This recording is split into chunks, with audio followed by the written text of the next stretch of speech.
我本恭祝了明王殿下。我这个人最讨厌的就是答应。你的选择不只有此川，我总一派25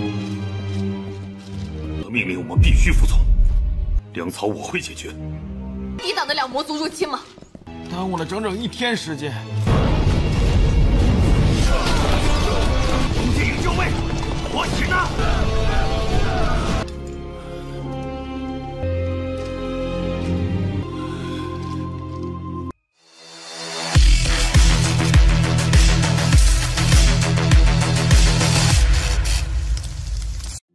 Halo semuanya, selamat datang di Ruang Sinema. Bagaimana kabar kalian semua? Semoga selalu sehat dan baik-baik saja.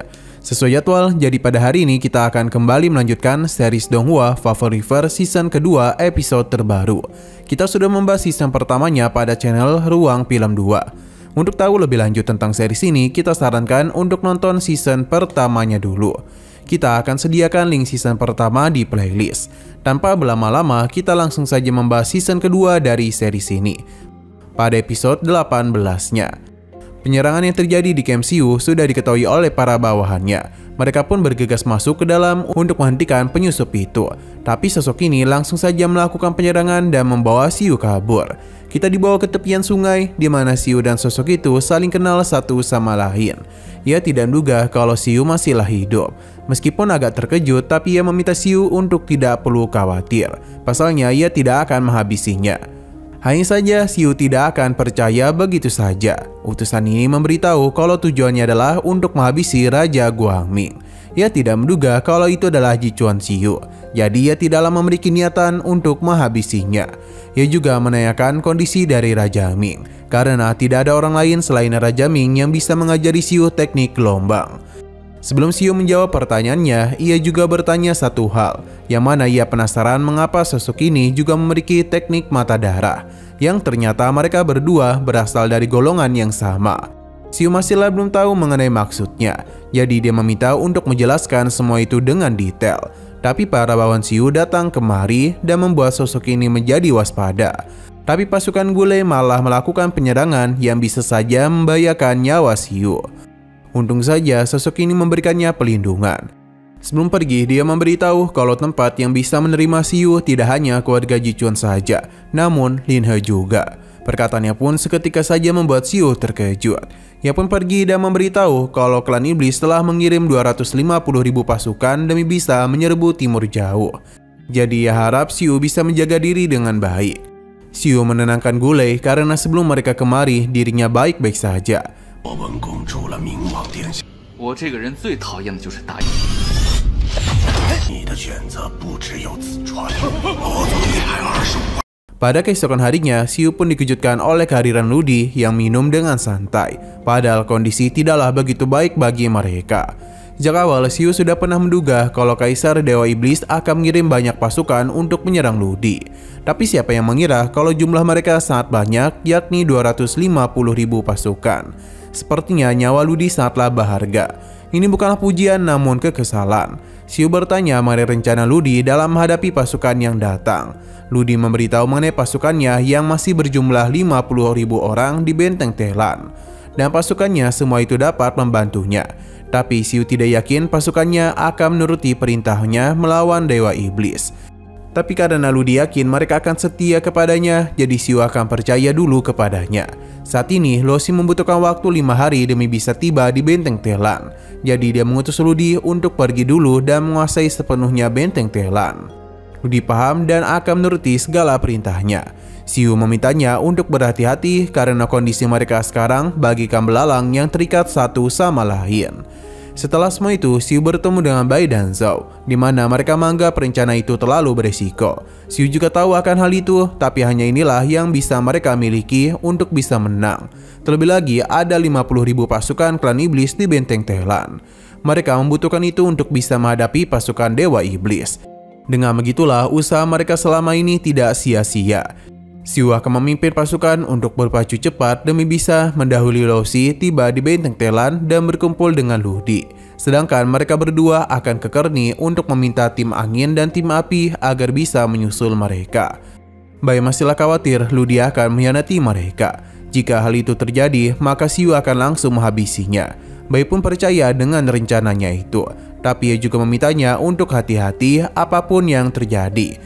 Xiu tidak boleh memaksakan dirinya dan harus kembali kemari. Karena bagaimanapun kehadiran Xiu lebih penting dibandingkan 100 benteng Telan sekalipun. Xiu sangatlah senang karena baru kali inilah Bai begitu peduli dengan dirinya. Pada tanggal 21 bulan ke-6 tahun 782, Xiu bersama pasukannya telah pergi ke benteng Telan dalam waktu 3 hari. Sedangkan Bai bingung apa yang terjadi. Pasalnya tidak ada kabar tentang bahan logistik. Semua ini terjadi karena ulah Suoxi, karena tidak kunjung memberikan perbekalan kepadanya. Padahal sudah jauh bujuk. Berpindah ke benteng Telan di mana Xiu masihlah menunggu pesan. Pasukannya menduga kalau Ludi telah mencoba untuk mempermainkan mereka karena dia itu tidak kunjung keluar. Namun Xiu masihlah mencoba untuk tetap yakin. Hingga akhirnya gerbang benteng Telan pun terbuka dan Ludi berada di sana. 兄弟们，再快点！还不是索斯那几个混蛋打我们吧？怎么还不出来？ Xiu masihlah belum tahu apakah Ludi memang sudah mau menyerah atau telah menyiapkan pasukan penyergapan jika dirinya berada dalam benteng. Di tengah banyaknya pertanyaan itu, Bai sedang bernegosiasi dengan pasukan lainnya. Karena bagaimanapun mereka harus segera pergi menuju benteng Telan. Tapi para pemimpin ini tidaklah sudi mengirimkan pasukan mereka demi membantu Ludi. Terlebih lagi, mereka memiliki dendam yang begitu besar kepada mereka. Tapi Zhao mengingatkan kalau ini adalah perintah dari Xiu, jadi mereka tidaklah berhak menolaknya. Suoxi paham dan meminta mereka untuk mendengarkan pendapat dari Bulan, di mana dia ini sudah menerima pesan dari Budan, karena dia itu meminta Raja Guangming untuk kembali memikirkan rencana tersebut. Meskipun pasukan Ludi sudah menyerah, tapi Budan masihlah membutuhkan waktu untuk bisa menerima petunjuk dari Dewa Audi. Dan begini kondisi semakin menyulitkan. Bagi pasukan Xiu sendiri masihlah belum melakukan pergerakan apapun. Hingga Xiu bersama yang lainnya dapat melihat kalau pasukan Luoxi bersama klan iblis tidak lama lagi bakal sampai kemari.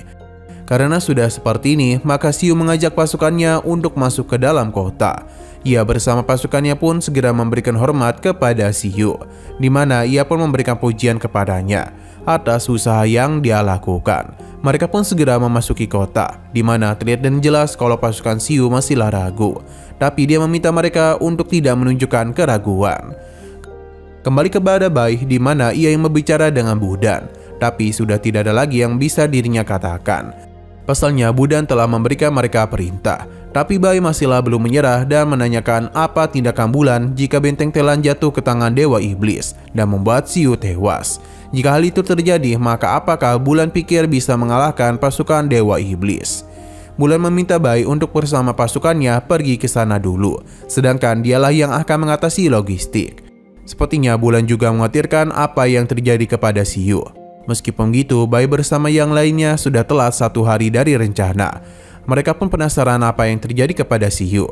Alhasil Bai meminta untuk melakukan kepergian pada malam hari ini juga. 命令我们必须服从，粮草我会解决。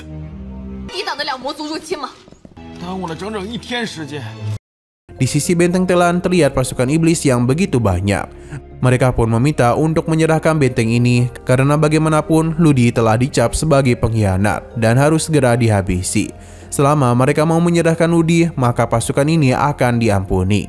Xiu meminta Ludi untuk menghentikan pria itu berbicara, karena jika tidak, pasukannya akan memilih berpihak kepada musuh.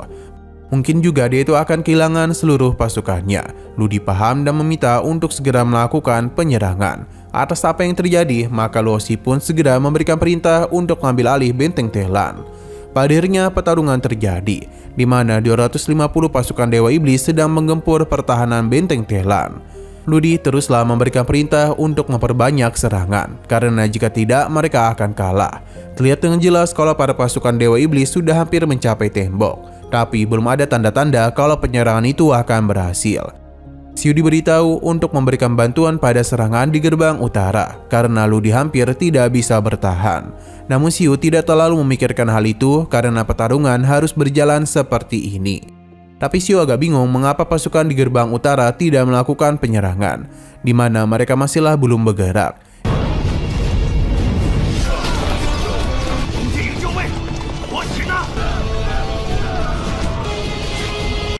Ini bahkan membuat jenderalnya kebingungan mengapa sang adipati tidak kunjung bertindak. Karena jika tidak, benteng itu akan diambil alih oleh Luosi. Adipati Ole sangat yakin kalau pasukan Luosi tidak akan dapat melakukan hal itu. Setidaknya mereka membutuhkan waktu 7 atau 8 hari. Sedangkan alasan mereka kemari bukanlah untuk membantu Luosi. Karena bagaimanapun sang kaisar hanya tidak ingin melihat klan Darta menang, tapi juga tidak ingin melihat mereka kalah. Akhirnya bawahannya pun menjadi paham. Kembali ke pertarungan di mana pasukan Ludi bisa memberikan perlawanan yang membuat pasukan Luosi berkurang dalam jumlah banyak. Divisi ketiga bahkan dipaksa mundur. Ini tentu saja membuat Luosi semakin marah kepada Ludi karena memilih untuk melawan mereka. Ia pun bertanya mengenai apa yang Ole lakukan, yang ternyata dia belum kunjung melakukan pergerakan. Alhasil Luosi menarik mundur pasukannya, pasalnya mereka akan lanjut pada esok hari. Yang menderita kerugian tidak hanya pasukan Luosi saja, tapi pasukan Xiu dan Ludi juga.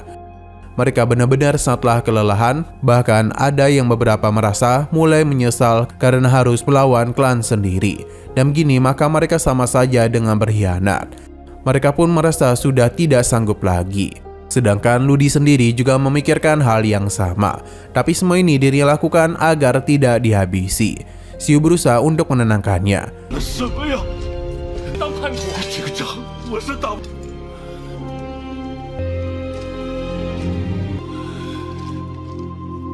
Pada malam harinya, di saat Duke tengah memberikan makan kuda, ia pun mendengar mengenai pemberontakan yang terjadi, di mana pasukan ini akan menangkap Ludi bersama Xiu hidup-hidup. Karena dan begitulah mereka bisa diampuni oleh sang kaisar, atau bahkan bisa diberikan gelar bangsawan. Mengetahui hal ini, Duke pun segera melaporkan hal tersebut.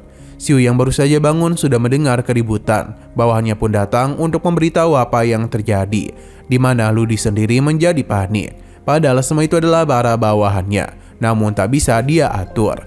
Tentu saja Xiu kesal dengan perbuatannya. Terlebih lagi yang melakukan pemberontakan cukup banyak. Tapi untung saja mereka sudah membagi beberapa pasukan untuk melindungi kota. Jadi jika ada yang berani berkhianat maka akan langsung dihabisi. Xiu paham dan meminta Duke untuk terus melakukan pengawasan. Sedangkan Ludi juga pergi untuk bisa menyelesaikan masalah ini. Sesaat kemudian gerbang pun mulai dibuka agar pasukan itu bisa masuk kemari. Tentu saja semua ini adalah jebakan yang sudah Ludi siapkan.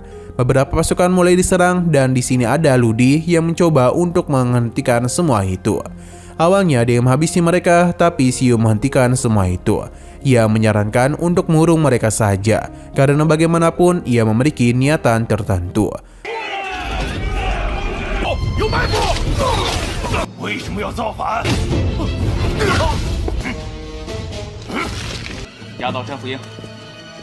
Pada keesokan harinya, mereka dikejutkan oleh pasukan Luosi yang menggunakan formasi besar.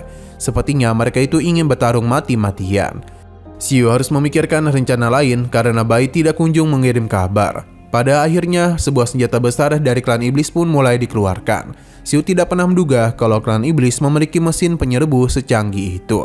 Xiu meminta untuk mempercepat penyerangan karena mereka tidak boleh membiarkan mesin itu mendekati gerbang. Ludi paham dan langsung saja melakukan penyerangan. Tapi sayang sekali serang mereka tidaklah mempan di hadapan senjata itu. Xiu mulai bingung mengenai apa yang harus dirinya lakukan.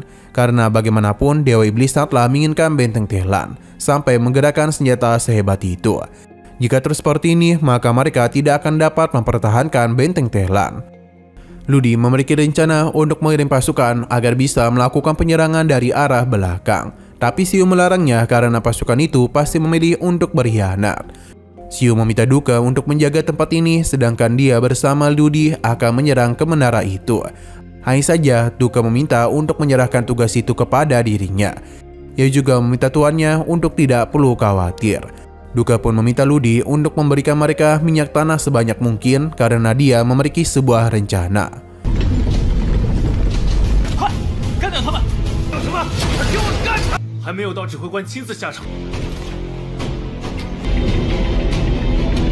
Nah, sayang sekali lagi seru-serunya, episodenya pun harus bersambung dulu. Oke, sekian dulu pada video kali ini. Untuk video selanjutnya akan segera hadir. Jadi bagi kalian yang ingin mengikuti series ini, langsung saja klik subscribe dan aktifkan loncengnya. Terima kasih yang sudah menonton video sampai habis.